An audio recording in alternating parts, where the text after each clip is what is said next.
Hi everyone, let's continue from where we left off in the last class. So what I'm going to do here is I'm going to look for a way to cover the holes I have around here. But first, I'm going to duplicate what I have down here to these faces here. Okay, so one thing I'm going to do first is to make a copy of this. Shift D to duplicate that. I'll transform this, hold it down J key on my keyboard to make it stand 90 degrees upwards.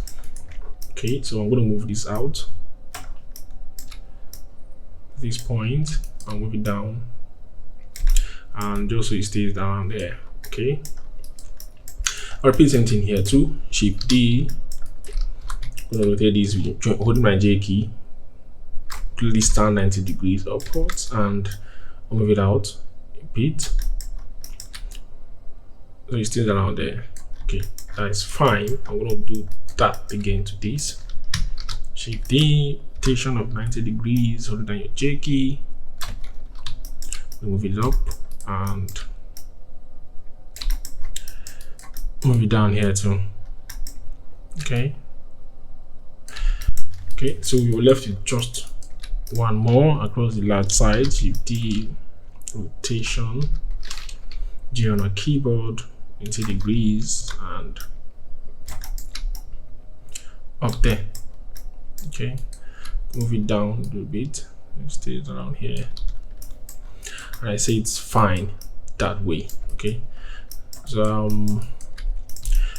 moving on, we're going to do that same thing to this side of our walls. Shift D, 90 degrees. I'm looking at my rotation. Okay, so I rotate that 90 degrees. Shift D, J key, 90 degrees up there. So with this and this, we'll grab it up, move it up. Okay, if I do this, it moves out. So what I'll do is to move it this way. Okay, and let's push it down a little bit here so it stays there. Could repeat the same thing here too, move it out this way, push it down here,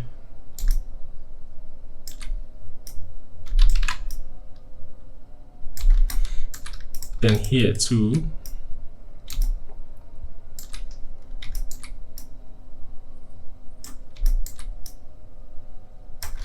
All right, so we are seeing some gaps around here. I think this and this.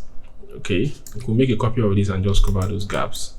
Well, it's something that we can attempt off screen. So to fix this, let me just grab all of this here, select this one and delete this one here.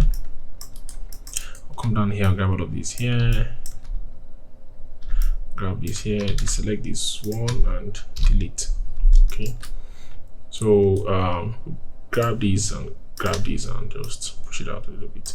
So yeah, some other fixing we just doing, just amend to this to have it there. So to save your work from here, grab all of these 1 2 3 4 5 6 7, and that's it. I'm going to grab all the vertices of this guy.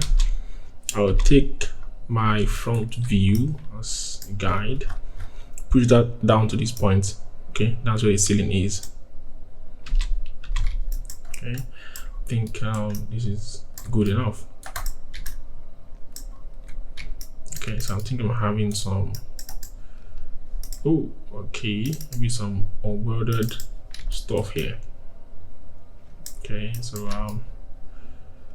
not to bother, could isolate these, grab all of these, weld, then grab this again,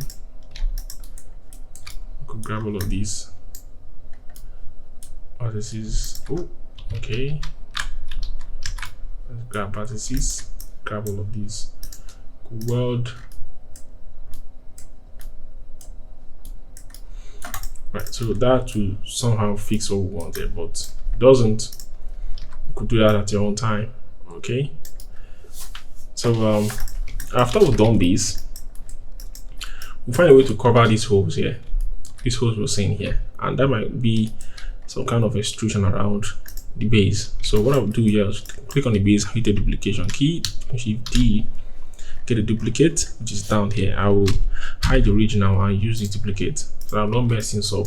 Okay, so I'm trying to design this with the non-destructive method. So I'll connect this selection of edges.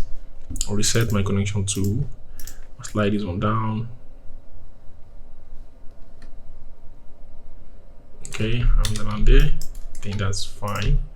Here to repeat the same thing, connect that guy, set that to sliding over to that point.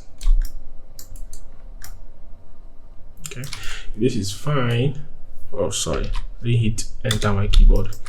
This is fine. Then I could grab all of these, convert that selection to edges, or to faces, then extrude. Okay, extrude it this way, change the extrusion gimbal direction. Let's say I could go down to like 7. Right, if it's 7, it should be good. It should be good. Definitely you start seeing some imperfections like this. All right, so you could correct them on your own manually. Okay, or you could just leave it the way it is. So in my case, I might leave it that way because there might just be a lot of them for us to correct. Okay, so perhaps I might use the imperfection to drive realism still. Okay, so this is it. So you think, why do we need this? This is what we do for us. See, to cover these areas. Okay, right, now let's repeat the same thing here again. I'm gonna grab this, connect, set that, slide that up, enter our keyboard, connect again, set that, slide that downwards this way,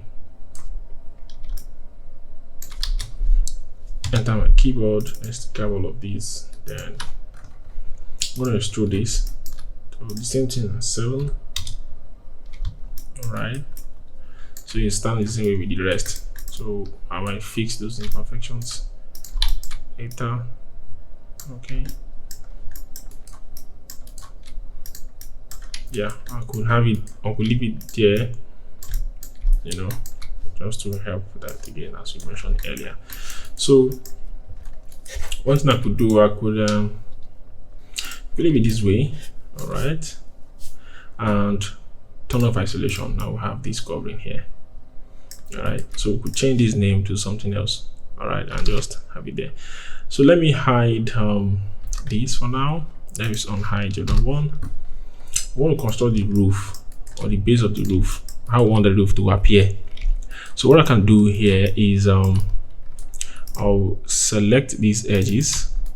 Okay, I'll invert that selection and delete whatever that is left down there. Grab all of this, delete, grab this, delete. Right, then here if I grab this and this, I could bridge them together, and with those two edges selected, I'll just put Control Delete to remove those edges there. Now I don't think I need these vertices around here. I don't need any of them, so I'll grab them and Control Delete to delete the edges associated with these vertices. Gone. I'll grab them again and delete my keyboard to take them away. So I have only these ones that are holding the shape in place. So I'll select the edges outside, Control. By the way, to reduce the size of a gizmo, you hit your plus minus key on numeric keypad. Okay, so Shift Control drag to create the height. Then I could scale it this way, and I'll scale it this way too. Again, drag it down again anyway. All right, have it this way. I think this way is good. So sometimes you see roofs like this. Okay, nowadays you see them like this with some kind of extrusion that we want there.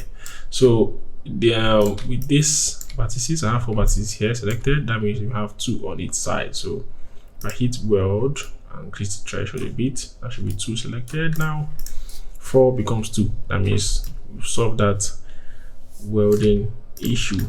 So let's grab this, delete what we have underlined here. Now most times you need to still check your polygon normals. All right. So what you could do, go down to attributes, blow away the history. So we have few of this here. Under mesh component display, you will see display normals. All right. The arrows might be too small like this. So you could increase the arrow to like 100.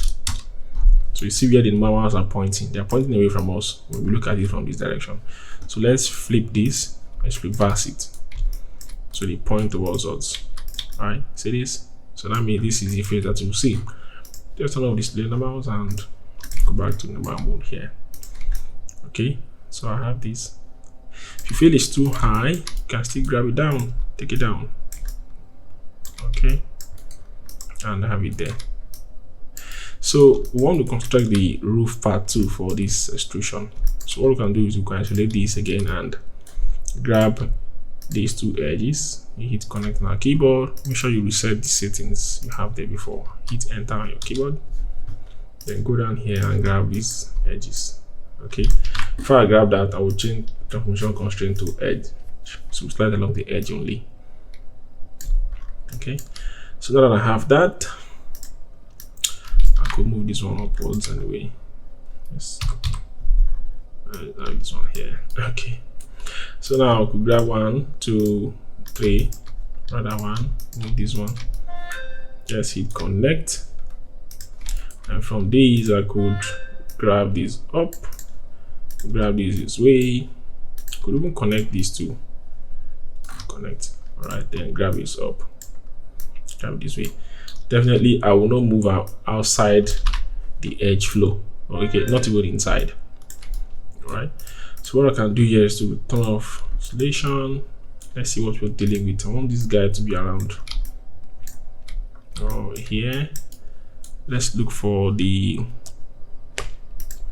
actual what's it called? That's why it's good to name your stuff. Okay, so we'll see what we're doing with it. When you name your stuff, you see your object. So I must have left that one around here. Okay, so let's use one of these. Okay, let's hide this. So I want this to be somewhere inside here. All right, it stays there. I want this one here to, that vertex there, to be somewhere around inside there. It stays there. Okay, then what I can do here is to grab this face, turn off your edge constraint so it comes out of it, of this face here. So let's grab this and let's push it out. Okay, so I have this and have it fine that way. All right, so this is something you could use. You could even grab this and push it out the more, but that will not make it parallel to this plane. Okay, that's what you want. So once we have this, or before we even do the extrusion here, we could have moved this part to be at the center of this. So let's undo all of that. Let's grab this, still on edge, move in here. Okay, I think this should be the center of this guy. If it's not, we move it to where we want it to be. Okay, with that set, turn off this guy and extrude this again, and that's just it here. So that becomes parallel to this place here. Okay, so this will serve as this base for us to design our roof. Okay, definitely we'll get rid of these faces here. We could just target weld them to this and have it this way. Turn off the target weld, then start to construct some things around here. Okay, I could take an edge and go around depending on what I want to do. Okay, in that regard. So this will serve as the base for us to start constructing how we want the roof to be. So save your work at this point. When you come back, we'll start designing more of this rooftop. So bye for now. See you in the next class.